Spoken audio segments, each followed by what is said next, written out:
Assalomu alaykum aziz yurtdoshlar. Bugun 2025-yil 30-dekabr. Hammalaringizni kirib kelayotgan 2026-yil bilan tabriklayman. Hammalaringizga sog'lik, salomatlik tilayman.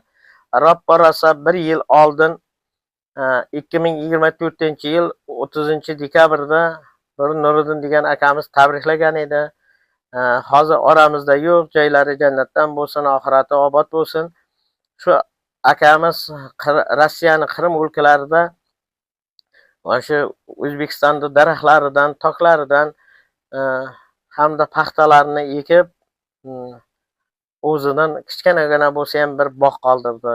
Yaxshidan bog' qoladi deganday, mana shu odamni tabrikni YouTube'ga joylashim maqsadi kelajakda nevaralari ham xuddi shu bobosiday bo'lishini Xudodan so'rab, men yaxshi niyatda shu YouTube'ga joylayapman.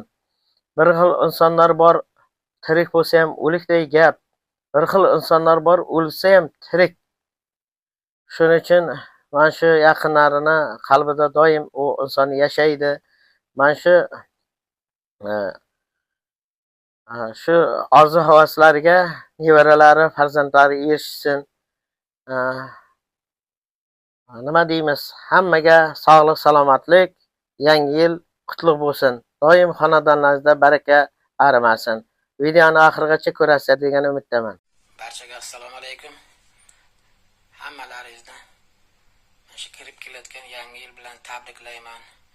Yangi yil hammamiz uchun betashvish, quvonchli, omadli kelsin. Barcha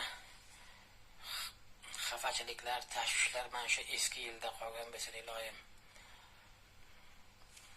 Ro'zg'orlaringizni tinchlik, totuvlik, qut-barakat tark etmasin. Bolalarni baxtiga sog' omon bo'linglar.